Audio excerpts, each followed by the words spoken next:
अब बोलते रहिएगा कि बनेगा कि नहीं। देखिए, वैशेषिक दर्शनाभिमतस्य विशेष पदार्थस्य स्वरूपम प्रदर्श्य दर्शन क्षेत्रे तस्य उपयोगित्वम निर्णेयम। तो ये लिख पाएंगी रिमझिम जी? बोलिए, मोहिता जी, किरण जी, मंजू जी। पढ़ने के बाद लिख लिख पाएंगे। लेंगे सर। हाँ, याद करने के बाद। अब समझ लिया है? सुमन जी, लिख पाएंगी ये? जी सर। रिमझिम जी, लिख पाएंगी अब आप? सर इसमें विशेष के बारे में लिखना है या फिर उसकी उपयोगिता बतानी है? आपको बताना है वैशेषिक दर्शन। पहले तो ये वैशेषिक दर्शन के बारे में आप थोड़ी सी परिचय देंगे, यानी कि ऐसे बताएंगे कि वैशेषिक दर्शन के प्रवर्तक कणाद मुनि हैं, जिन्होंने सप्त पदार्थ के विवेचन को अत्यंत महत्वपूर्ण माना है, और वह सप्त पदार्थ निम्नवत हैं। अब आप 7 पदार्थों के नाम लिखेंगे, ठीक है, जिसमें आप बताएंगे द्रव्य गुण कर्म सामान्य विशेष संभाय अभावाः सप्त पदार्थाः। बोलना, इसमें पंचम जो पदार्थ विशेष है, इस विशेष पदार्थ के कारण ही इस दर्शन का नाम वैशेषिक पड़ा, और यह विशेष पदार्थ की संकल्पना इनकी अत्यंत महत्वपूर्ण है। विशेष पदार्थ की परिभाषा को स्पष्ट करते हुए उन्होंने कहा है कि जो किसी अन्य में ना हो, ऐसा नित्य द्रव्य की जो वृत्ति है वही विशेष है। नित्य द्रव्य वृत्तियाः व्यावर्तकाः विशेषाः। ये आपको परिभाषा बताना है। बोला, इसी विशेष पदार्थ के आधार पर इसने यह स्पष्ट किया कि जगत की उत्पत्ति कैसे हुई है। यानी कि चार जो तत्व बताए हैं, जल, छत, जल, यानी कि जो पंच तत्व में से आकाश छोड़ करके जो 4 तत्व मैंने बताए हैं, उन 4 तत्वों से में भी यही विशेष के कारण भिन्नता पाई जाती है, और इसी के कारण जगत उत्पत्ति की भी व्याख्या करता है। विशेष पदार्थ के महत्व के संदर्भ में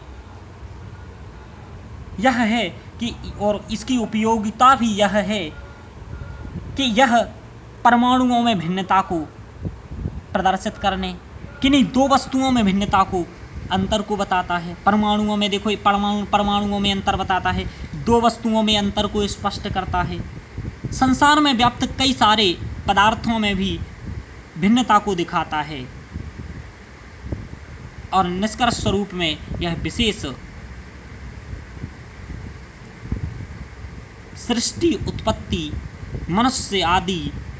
मनुष्य के रूप रंग आदि, जीव इत्यादि के रंग रूप में भिन्नता को भी प्रदर्शित करता है।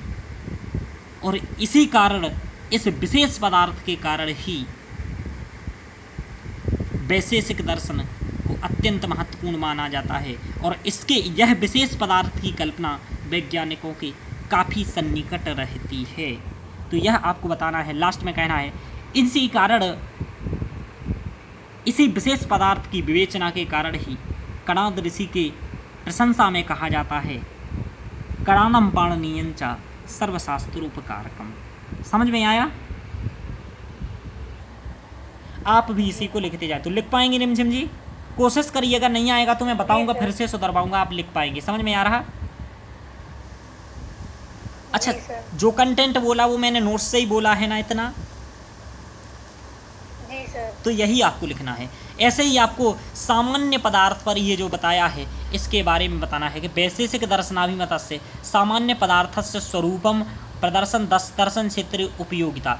ये भी यही करता है कि कई चीज़ों के वर्गीकरण को बांटता है। और आप ये भी कह दें कि पर्यावरणीय सिद्धांतों में भी अल्फा बीटा गामा की अवधारणा कहीं ना कहीं इसी से प्रेरित जान पड़ती है, दिखाई देती है। तो आप यह भी इसमें बता सकते हैं महत्व उपयोगिता के भी। और यही दर्शन के क्षेत्र में यह पदार्थ मीमांसा, इसकी पदार्थ मीमांसा अत्यंत सराहनीय और प्रशंसनीय रही है। इसी कारण न केवल वैशेषिक दर्शन ने अपितु न्याय दर्शन ने भी इसके पदार्थ मीमांसा को स्वीकार किया है। ये भी तो भाई इसकी उपयोगिता और महत्व है। कोई एक दूसरे की चीज़ों को ऐसे नहीं स्वीकार लेता है, जब उसमें दम होता है, कोई अच्छी चीज़ होती है तब स्वीकारता है। समझ में आया? तो यह आपको इस प्रकार के बताना होगा और यही इसकी विवेचना करनी होगी। अब यह एक जो क्वेश्चन आया है ये प्रामाण्यवाद के बारे में पूछ रहा है। प्रामाण्यवाद वही सब प्रमाणों इत्यादि वैशेषिक दर्शनाभिमतस्य प्रामाण्यवादस्य समीक्षा कार्य।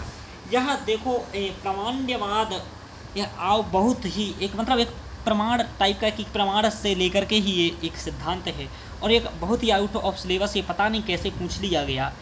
इसको हम प्रामाण्यवाद को सामान्यतः पढ़ते ही नहीं हैं, लेकिन इसमें प्रमाणों की ही चर्चा होती है कि कितना प्रमाण क्या कैसा मानता है। तो ये भी प्रमाणों के संदर्भ में दो और ज़्यादा प्रमाणों की बात करता है, तो इसकी चर्चा हम आगे करेंगे कि प्रामाण्यवाद क्या है। प्रामाण्यवाद कुछ नहीं है, इसके प्रमाण के बारे में पूछा है, जैसे मैंने पहले वाले में पढ़ लिया है। तो ये चार तो वही प्रमाण मानता है जो पहले वाला मानता था, यानी कि न्याय मानता था। दो प्रमाणों को और ये मानता है, तो उसको मैं आगे आपको पढ़ाऊँगा मीमांसा दर्शन में, तभी आपको यह भी स्पष्ट हो जाएगा कि ये प्रामाण्यवाद क्या कह रहा है। समझ में आया ये वाला क्वेश्चन? चलिए, तो इतना ही पूछेगा और आपसे अधिकतर इसमें पदार्थ मीमांसा को ही लेकर के पूछेगा। अब देखिए, तो ये संभावित प्रश्न है, आपको संभावित प्रश्न का एक बार लिख के देखना है कि वैशेषिक दर्शनानुसारेण असत्कार्य विवेच्यताम। ये संभावित है, इसी को आपको प्रैक्टिस करना है पेपर के लिए।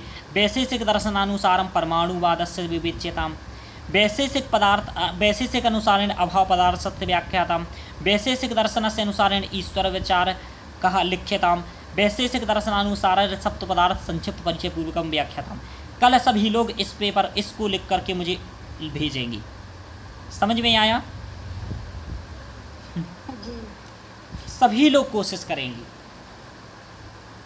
जी सर। हाँ, कि इसको कल अवकाश लिखें, है? ध्यान रखिए। वह अवकाश है।